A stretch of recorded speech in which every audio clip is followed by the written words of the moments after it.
ఉన్న బంగారాన్ని విడిపించి ఆ రోజు ఆన్లైన్ రేటుకే మేము కొంటాం. Sharma gold company. నమస్కారం డాక్టర్ శ్రీ రామకృష్ణ స్వామి గారు. నమస్కారం అండి. క్లాసెస్ గురించి చాలామంది అడుగుతున్నారండి. ఒక్కసారి క్లారిటీ ఇస్తే 2024లో క్లాసెస్ ఎప్పుడెప్పుడు ఎక్కడెక్కడ ఉండే అవకాశం ఉంటుంది? 2024లో మనకు ఫిబ్రవరి నుంచి ఉన్నాయండి. జనవరిలో మనకి దుబాయ్ అక్కడ క్లాసులు ఉన్నాయి కాబట్టి ఫిబ్రవరి స్టార్టింగ్ నుంచి మనం క్లాసులు పెట్టుకున్నాం. అక్కడ 4 ఫిబ్రవరి విజయవాడ అండి. మనకు 18 ఫిబ్రవరి వైజాగ్లో ఉంటుంది క్లాసు. 11 ఫిబ్రవరి హైదరాబాద్లో ఉంటుంది. అలాగే 25 ఫిబ్రవరి అనంతపురంలో ఉంటుంది. ఈ ఫిబ్రవరి క్లాసెస్ అండి. అలాగే మనకి మార్చిలో 3వ తారీఖు బెంగళూరులో ఉంటుంది.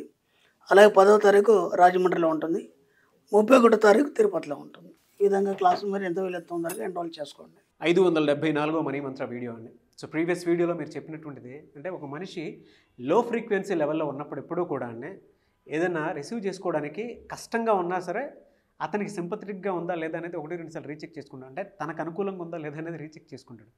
వినటానికి ఇష్టపడతారు లో ఫ్రీక్వెన్సీలో ఉండేటువంటి. హై ఫ్రీక్వెన్సీలో ఉండేటువంటి వాళ్ళు ఎప్పుడూ కూడా పరిశీలించి ముందుకెళ్ళిపోతారు. ఆ హై ఫ్రీక్వెన్సీలో ఎప్పుడు ఎలా ఉంటుందని అంటే ఆ వేవ్స్ కానివ్వండి, ఫ్రీక్వెన్సీ కానివ్వండి, థాట్ కానివ్వండి, మేనిఫెస్టేషన్ కానివ్వండి పరిగెడుతూనే ఉంటాయి అన్నమాట. అంటే ఫోకస్డ్గా ఉంటారు, సబ్జెక్ట్లోకి లీనమైపోతూ ఉంటారు. మన సబ్జెక్ట్ ఎవరైతే ఫాలో అవుతారో వాళ్ళకి మాత్రమే మీకు ఇక్కడ ఇంకో గమ్మత్ చెప్తాను నేను. దయ్యాలు పడతాయి అంటారు కదా, భూతాలు పడతాయి, దయ్యాలు పడతాయి, చేతబడులు చేస్తుంటారు. వీళ్ళంతా లో ఫ్రీక్వెన్సీ అనమాట. అవును, అర్థమైంది. ఎందుకంటే 80 వాళ్ళ ఆధీనంలో వీళ్ళు బతకాలి కాబట్టి వాళ్ళు ఏం చెప్తే అది వినాలి కాబట్టి వీళ్ళంతా లో ఫ్రీక్వెన్సీ. సింపుల్. దయ్యాలు ఇప్పుడు ముఖేష్ అంబానీ వాడికి అప్పుడు దయ్యం పట్టం ఎప్పుడో పేపర్లో వచ్చిందా మనకి? అవునా కదా? పెద్ద పెద్ద కోటీశ్వరులు ఉండే ప్రాబ్లం వాళ్ళు ఎప్పుడన్నా మానసికంగా మెంటల్ డిజార్డర్ అయినట్టు విన్నామా మనం? ఎందుకంటే హై ఫ్రీక్వెన్సీలో ఉంటారు కాబట్టి వాళ్ళకి అలాంటివి ఏమి ఉండవు. లో ఫ్రీక్వెన్సీలో ఉన్న వాళ్ళకి ఇలా ఉంటాయి ఇవన్నీ. Thank you sir, thank you so much. అయితే 574వ మనీ మంత్ర వీడియో. ఈ వీడియో చెప్పడానికి నేను చాలా గర్విస్తున్నాను. ఇప్పటిదాకా మనం బోలెడు వీడియోలు చేసాం, ఎన్నో రకాలుగా చెప్పుకున్నాం సబ్జెక్టు మీద. కానీ నాకు అన్నిటికంటే ఎక్కువ నచ్చిన వీడియో ఇది.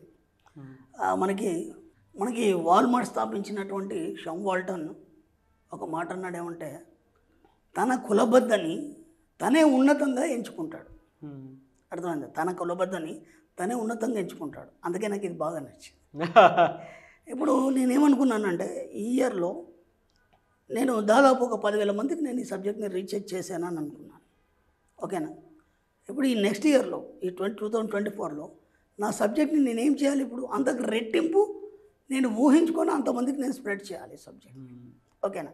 ఇప్పుడు అతను పోయిన సంవత్సరం ఒక 10,000 కోట్లు సంపాదించాడు. తన కులబద్దని తానే నిర్ణయించుకోవడం ఉన్నతంగా. ఇప్పుడు 20,000 కోట్లు వేసుకున్నాడు. అర్థమైందా? మనం ఏం చేస్తామంటే నేను ఇంత చేసుకున్నాను, దానికి ఎప్పుడు తక్కువ వచ్చిందని బాధపడతాం మనం. అర్థమైందా? నేను ఇప్పుడు ఈ సంవత్సరం నేను కనీసం ఒక 10 లక్షలు సంపాదించాలనుకున్నాను. అంటే అన్ని పోను ప్రాఫిట్ మాత్రమే. 10 లక్షలకు 8 లక్షలు వచ్చింది. ఓకేనా? ఇప్పుడు మనం ఏం చేస్తామంటే 8 లక్షలు వచ్చింది, కనీసం ఈ 2024లో అయినా సరే నేను 10 లక్షలు సంపాదించాను. ఇప్పుడు ఏమైంది? ఈ సంవత్సరంలో 2 లక్షలు లాసు, ఆ 2 లక్షలు ఈ సంవత్సరంలో కలిసి వచ్చి 10 లక్షలు సంపాదించు. నీకంటూ నీ కులబద్ధతను ఎక్కడ పెంచుకున్నావు? అక్కడ పెంచుకోలేదు కదా. పెంచుకున్నప్పుడు నీ స్థాయి ఎక్కడ పెరిగింది? పెరగలేదు కదా. ఎంతోమంది మనం స్పోర్ట్స్ మెన్ని చూస్తుంటాం మన జీవితంలో. కొందరు కొన్ని విషయాల్ని, ఎవరు చేయని విషయాల్ని వాళ్ళు గిన్నీస్ బుక్ రికార్డులో ఎక్కి వాళ్ళు ఎన్నో సాధించిన వాళ్ళు హిస్టరీ క్రియేట్ చేస్తారు. గిన్నీస్ బుక్లో ఎక్కడం రికార్డు కాదు, తన రికార్డుని మళ్ళీ తనే బదలు చేయడం. ఇప్పుడు వాల్మార్ట్ షమ్ వాల్ట్ చెప్పింది మీకు అర్థమైంది అనుకున్నా. తన కులబద్ధతని తనే నిర్ణయించుకోవడం. ఇప్పుడు 1000 మీటర్లు పరిగెత్తాడు. ఇప్పుడు నెక్స్ట్ ఆ 1000 మీటర్లు ప్రపంచంలో కూడా పరిగెత్తలేదు, 2000 మీటర్లు మళ్ళీ ఇతనే పరిగెత్తాడు. అవును, అర్థమవుతుందా?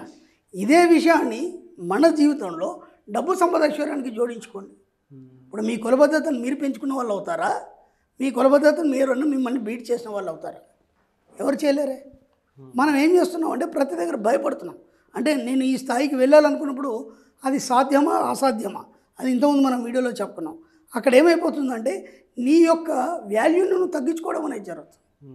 ఇప్పుడు ఆ అబ్బాయి 10 లక్షల దగ్గర 8 లక్షలు సంపాదించినప్పుడు ఆ 2 లక్షలు లోటే అది. ఇప్పుడు నెక్స్ట్ ఇయర్లో మీరు 20 లక్షలు పెట్టుకోవచ్చు కదా. పెట్టుకోకుండా ఏమనుకున్నాడు, ఆ 2 లక్షలు ఈ ఇయర్లో కవర్ చేయాలనుకున్నాడు. అర్థమవుతుంది. అవును అవును. అక్కడ తన యొక్క ఉన్నతిని చూసుకోలేదు, దాన్ని బ్యాలెన్స్ చేయాలనుకున్నాడు. ఇప్పుడు ఏమైపోయింది, ఈ నెక్స్ట్ ఇయర్ వచ్చేసరికంటే అది 20 లక్షలకు పెరిగిపోయింది మార్కెట్. అప్పుడు నీకు 10 లక్షలు లాస్ అయిందా లేదా? అవును. సూక్ష్మంగా ఆలోచించండి. 10 లక్షలు లాస్ అయిపోయినారా లేదా? కాబట్టి పెట్టుకునేది ఏదో మీరు 20 లక్షలు పెట్టుకోండి, 2 లక్షలు పోతే పోని, ఈసారి 20 లక్షలు పెట్టుకోండి, మీ కుల పద్ధతిని మీరే పెంచుకోండి. ఇప్పుడు ఏమైపోయింది, అప్పుడున్న స్పోర్టివ్ ఇప్పుడు కూడా అంతకు రెట్టింపు ఉంటుంది. కాబట్టి 20 లక్షలు ఈజీగా సంపాదించినప్పుడు మీరు లాస్ కారు కదా. అవును. 50 పెట్టుకోండి, ఎవడు అడిగేవాడు ఉన్నాడు. అంటే మనం ఏం చేస్తామంటే, నేను మొన్న ఒక ఎగ్జాంపుల్ చెప్పాను ఒక వీడియోలో. ఆ చివరి షాప్లో కస్టమర్స్ ఉన్నారో లేదా చూసిరా, వాళ్ళ అబ్బాయిని పంపిస్తాడు, వర్కర్ని పంపిస్తాడు. అక్కడ కస్టమర్ లేకపోతే వీడికి సంతోషం, అక్కడ కస్టమర్ నుండి వీడికి లేదనుకో బాధ. అర్థమైంది? అంటే మీరు ప్రతి దగ్గర ఏం చేస్తున్నారు అంటే ఇతరులను కంపేర్ చేసుకుంటున్నారు. ఆ కంపారిజాన్ని మీరు తీసేయండి ఫస్ట్ మైండ్లో తీసేసి మిమ్మల్ని మీరే బీట్ చేసుకుంటూ పోండి. ఎవ్రీ ఇయర్ ఏం చేస్తారంటే, ఇప్పుడు మనం లాస్ట్ ఇయర్ పెట్టుకున్నాము 10 కోట్లు 20 కోట్లు పెట్టుకున్నాం, సంపాదించిన వాళ్ళు చాలామంది ఉన్నారు. నేను చెప్పాను కదా, ఒక టేబుల్ని పట్టుకొని కేవలం దాంతోనే సాధించిన వాళ్ళు కూడా చాలామంది ఉన్నారు. అలా సంపాదించిన వాళ్ళు చాలామంది ఉన్నారు. ఈ సంవత్సరం నేను ఏ టార్గెట్ ఇవ్వాలి, ఎందుకు ఇవ్వలేదు? అసలు ముందు మీరు ఈ సబ్జెక్ట్లో ఉన్నారా లేరా, ముందు అది డిసైడ్ చేసుకోమన్నా. ఈ సబ్జెక్ట్లోకి వచ్చాము మేము, ఖచ్చితంగా ఈ సబ్జెక్ట్ని మేము ఫాలో అవుతున్నాము అన్నప్పుడు ఇంకా మీకు ఎలాంటి కులబద్దలు అవసరం లేదు. అవును, అనంతంగా మారిపోతారు. కాబట్టి అప్పుడు టార్గెట్ అవసరం లేదు కదా మనకి.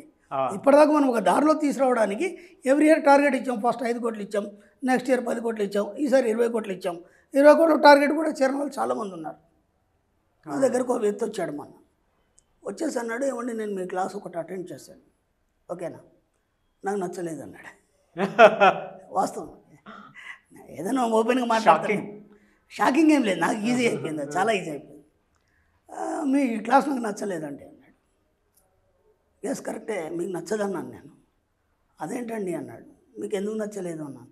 ఏమోనండి నేను అనుకున్నంతగా లేదు మీ క్లాస్ అన్నాను. నేను అన్నాను, నీ ఫ్రీక్వెన్సీ లెవెల్ నా క్లాస్ కంటే హై లెవెల్లో ఉంది, అందుకని అది మీకు చిన్నగా అనిపించింది. కానీ లో లెవెల్ వాళ్ళకి ఇది చాలా హై అనిపిస్తుంది. అయినా 1000 కోట్లు చూశాడు ఆయన. 5-10 కోట్లు 100 కోట్లు కాదు, ఆయన బిజినెస్లో 1000 కోట్లు చూశాడు ఆయన. అప్పుడు ఆయనకి ఇదేమనిపిస్తుంది, చిన్నపిల్లలకు ఒక ప్రైమరీ క్లాస్ చెప్తున్నట్టు అనిపిస్తుంది. అవునా కదా? అక్కడ చూసే వాళ్ళందరినీ కూడా ఏమనిపిస్తుంది అంటే ఈ దానికేనా అని అనిపిస్తుంది. కానీ నిజం చెప్పాలంటే దానికి కూడా ఎలా సంపాదించుకోవాలో తెలియని వాళ్ళు బోలెడు మంది ఉన్నారు. సంపాదించిన తర్వాత కాపాడుకోలేని వాళ్ళు చాలామంది ఉన్నారు. అర్థమైందా? ఎంతో సంపాదించి కాపాడుకోలేని కూడా చాలా ఉన్నారు. ఇప్పుడు ఆ లెవెల్కు నేను క్లాస్ చెప్పాలి, అతనికి క్లాస్ నచ్చాలన్నప్పుడు నేనేం చేయాలి, ఆ ఫ్రీక్వెన్సీలో క్లాస్ చెప్పాలి. ఆ ఫ్రీక్వెన్సీలో నేను క్లాస్ చెప్పినప్పుడు ఈ ఫ్రీక్వెన్సీ వాళ్ళకి అర్థం కాదు. ట్రూ, అర్థమవుతుందా?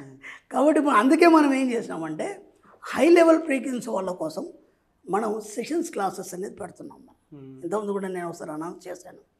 మనం ఈ సమ్మర్లో మంచి క్యాంప్ వేసేసి గోవాలో కానీ లక్షద్వీప్, మొన్ననే మన ప్రధాని కూడా పోయి వచ్చాడు. అక్కడ ఆ ఏరియాలో కనీసం 3 days సెషన్స్ క్లాస్ పెట్టాలనే ఆలోచనలో ఉన్నాం. ఎందుకు చెప్తున్నానంటే మీ యొక్క ఫ్రీక్వెన్సీ లెవెల్ చాలా పెద్ద మొత్తంలో. ఒక యోగి ఉన్నాడండి, ఒక సామాన్య మానవుడికి మీరు ఏదైతే చెప్తారో అది అతనికి అసలు అది ఎప్పుడు అయిపోయింది, ఎప్పుడు చిన్నప్పుడు చదవను అన్నట్టుగా ఆయన మైండ్ ఎదిగినట్టు ఉంటుంది. ఓకేనా?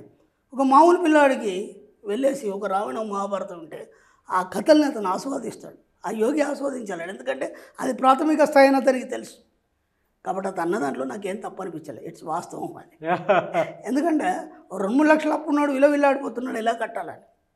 నా క్లాస్కి వచ్చిన తర్వాత కొంత అవగాహన ద్వారా 2-3 లక్షలు కట్టేసి 10 లక్షలు సంపాదించగలుగుతున్నాడు. అతనికి అదే ఎక్కువ కదా, అవునా కదా? అలాంటిది కోట్లు సంపాదించే వాళ్ళు కూడా ఉన్నారు కదా. మన క్లాస్కి వచ్చే వాళ్ళు ఎన్నో మనం అచీవ్మెంట్స్ మనం ఎన్నో చూపించాం మన వీడియోల ద్వారా. అవును, అయినప్పుడు వాళ్ళకి అది ఎక్కువనే కదా, ఎక్కువే కదా. కాబట్టి అతను ఎక్కువ కాదు, వీళ్ళు తక్కువ కాదు, వీళ్ళు ఎక్కువ కాదు, అతను తక్కువ కాదు. అతని లెవెల్ అతనిది, వీళ్ళ లెవెల్ వీళ్ళది.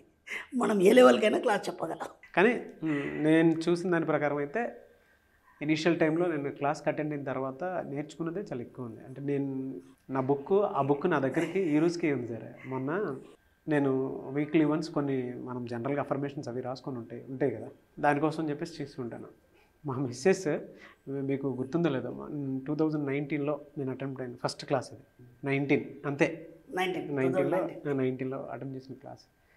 అది మా మిస్సెస్ తీసుకొని నువ్వు ఆ రోజుల్లోనే ఇంత రాసుకున్నావా అని, అంటే మీరు క్లాస్లో కొన్ని రాయించారు, రాయించిన దాంట్లో నేను ఇలా ఉంటానని ముందే రాసుకున్నాను. అది చూసి ఓహో ఆ రోజుల్లో అంత అంత రాసుకున్నావా అని మామూలుగా అడుగుతుంది. ఇప్పుడు మన కొన్ని బిలాంగింగ్స్ మనవి ఉంటాయి కదా, అవి ఓపెన్ చేయరు కదా, ఆ బుక్ నేను బయట పెట్టేసి ఆఫీస్కి వచ్చేసాను. అందులో కొన్ని కొన్ని నేను అనుకునే ఏవైతే ఉన్నాయో నేను 90 సక్సెస్ అయిపోయి అవి దాటి బయటకు వచ్చాను కూడా. ఇప్పుడు ఇప్పుడు మీకు అర్థమైందా షామ్ వాల్ట్ ఏం చెప్పాడు అంటే